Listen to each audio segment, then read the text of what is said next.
Hi all, we'll show you your babies. They've just had a big play and they're in there now. They're not happy. They're ready to go on to the next part of their life and stop being in this pen all the time.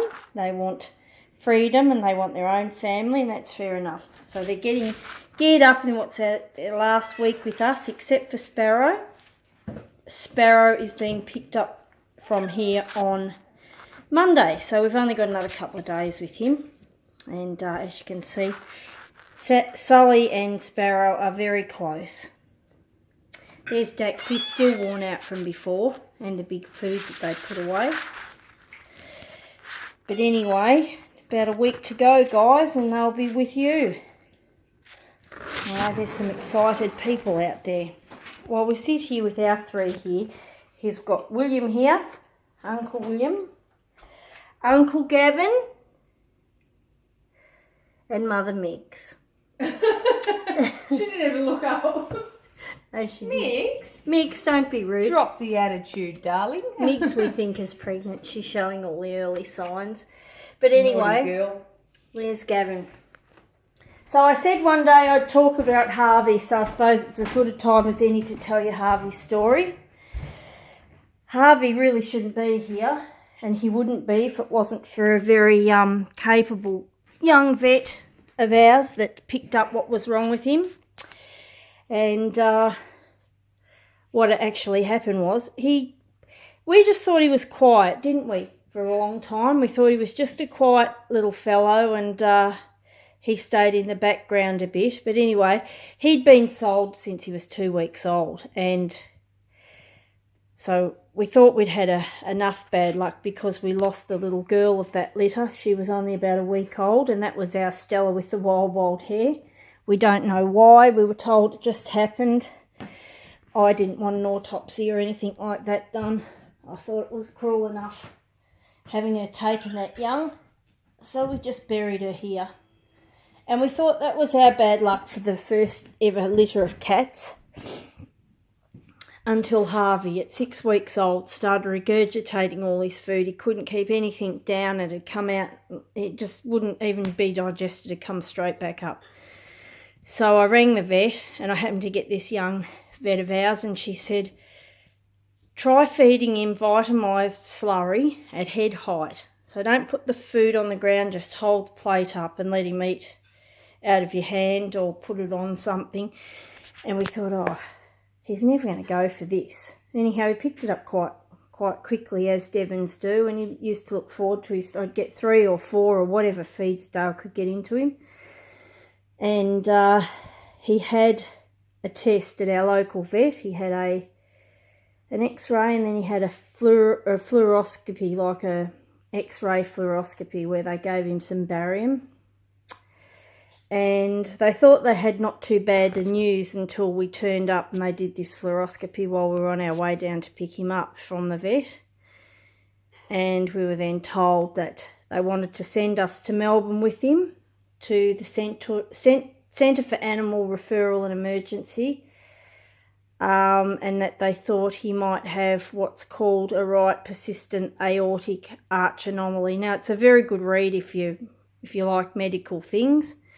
It's very, very, very rare in cats, and of course we would have to get it, wouldn't we, in one of ours. And the vet that is at this it's a big veterinary centre there. He had done this operation on dogs before, but never on a cat. Harvey was the first he'd ever done on a cat. And what it is it's the vasculature of the heart doesn't revert as it should. It's a different circulatory system when they're in utero to what it is when they come out, and things change. It's really quite interesting, actually. Harvey's didn't change, and what actually happened was his vasculature was across his esophagus, and as he was growing, it was basically strangling his esophagus, and nothing could get past that point. And what it actually causes is megaesophagus, which is a very dilated esophagus, and if you leave it too long, it can't be repaired, and the prognosis isn't good. And so we took him up to Melbourne. It was really a horrible time. We had poor lady that had bought him at 2 weeks old and had paid her deposit for him, and so we had to, well, it was the right thing to do to tell her what was happening. And anyway, she was with us and she stuck through us right to the very end, really, to see what was happening. She was even considering taking him and getting the operation done, but she decided that in his best interests, he knew us and it would be better for us to have him come back here, and she put him first. And we'll never be able to say thank you enough to that lady. So we take him up to Melbourne and we get the test results through, and the vet looks at us and says, yes, well, we've got what's called a right persistent aortic arch anomaly. And without going right into the ins and outs, he said it may be a straightforward presentation or it could be complicated. He said, I'm hoping for the straightforward presentation. Prior to this, though, he told me he wanted him to be at least 1 kilo. And, you know, battling with a cat that couldn't keep any food down. And then he and his brothers got into the cat litter as they do. They explore, they chew, they do everything. And I think he must have got a bit caught. And when the others were going up for their second vaccination, we were looking at, very realistically looking at having to have him put to sleep, because he'd gotten so sick and he'd lost so much weight. And then the weekend after that happened, he vomited a whole great big heap of food and unblocked himself, and he started again eating very well. So we took him up to Melbourne, and the vet said, I have to tell you, the operation is going to range somewhere in between $3,500 and $4,300 if there's no complications. And he said, I can't guarantee you that you'll end up with the cat at the end of it. And, well, I was lucky I had the money to do it. And, you know, I felt, at that point, I felt for everybody who didn't have the money and had to choose $1 or a life. It would be horrible. Anyway, so we left him there, and as we went to walk out, I stupidly turned around. Look on his face, wasn't it? It was like, you're leaving me here. I'll come back. And where was I? Dee was dragging me out the door, saying, don't look, come on, and dragging me out the door. And then I ran to the car. And then Dee ran to the car and burst into tears, and I think we cried nearly all the way home in turns. So anyway, he was up at the vet. And he went into surgery the next day. I did a CAT scan, I think it was, while he was under the anaesthetic to see exactly what they were up against. Thank goodness it was a straightforward presentation, but he still wasn't out of the woods. Like, he had basically open chest surgery. That's what it was. Oh, yeah, it was the other side, but it was like from way down here. He was opened up. It was probably about that long on a kitten. It was massive. It was massive. And he came home, this wee little thing. He had his narcotic patch on taped onto his leg for pain relief, and look, he didn't look back. That's why I know with animal rescues and things, they don't look back. They don't feel sorry for themselves. They just move on. When the problem's gone, so is all the worry of it, and they just keep moving on. He's a beautiful boy. And he is a beautiful boy, and we're still very thankful to the lady that, broke her heart, of course. She thought she was going to get a kitten. She was awesome. And she was really awesome. She refused to even take her deposit back, saying put it towards the surgery, and for that we thank her very much. It was nice, really nice for her to do that. So, what causes this? Well, we didn't know. So we spoke to our vet in Melbourne, and he said, well, it is a congenital abnormality, very, very rare in cats. He couldn't for certain say that there's no genetical influence. He said there could have been a genetical influence. So that's when we decided, because Harvey's father, as you probably guessed, Harvey and Gavin are related through the same father, which is Fester, and we don't have him anymore. When we sort of really sat down and worked things out, we think Meg and Fester may well have been a lot closer related through the lies that were told around about that time. Not by Fester's owner, but by the person who sold the cats in the first place. That's one of the reasons why I'm so dead against inbreeding. And that's why we decided we're going to continue breeding. We do it properly. We get Bon from Queensland.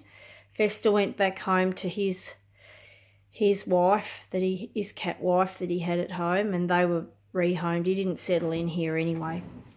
So he was rehomed with his wife, who he'd had several litters with, and I believe he's ended up really happy, which was good. But the vet his advice did say, do not breed with that combination again. So we took it very literally, and that's when we thought, well, we'll do everything we can as a breeder to ensure genetically healthy kittens. I hate inbreeding. I think they might take all the good characteristics from this cat and the good genes from that cat, but what are they creating when they put it together? And I could go on and on and on. I hate it. It should be illegal as far as I'm concerned. So this litter, we had Mum and Dad and Laura as well, DNA cheek swabbed for any hereditary genetical factors that could be passed on to their kittens, which I think in the Devons is heart related. It's a cardiomyopathy, and of course Miggs and Bon and Laura all tested negative. So we've done everything we can that a registered breeder would do. We just don't inbreed, nor will I ever endorse it or agree with it in any way, because that could be unproven. What could be the situation with Harvey and why he ended up like he has. As you can see, he's all right now. He weighs, we told the vet he's about 5 kilos now. He doesn't look a big boy, but he's very heavy. Fatty. And he can eat anything he likes now. There's no blockages. He doesn't have any trouble. Look, he's got quite a bit of flab there, as you can see. I really couldn't bear dieting him because of the rough start he got, and he's just a lovely cat. Anyway, that's Harvey's story. I did say one day I would tell Harvey's story, and so through all of that, and yeah, I suppose it did cost us up around the 4,500, didn't it, honey? By the time all of his x-rays and tests, it could have cost us a touch over, but I would do it all again. I would hope it would never happen to anybody again. So anyhow, we've taken the vet very seriously. We have got a different sire, and we've had our tests done. We know there's nothing there. Anyway, Harvey's having a wash, so we might say bye-bye to Dee, who's into the poppycock. Oh, that sounds ghastly. Anyway, thanks for watching. I'll upload this to YouTube.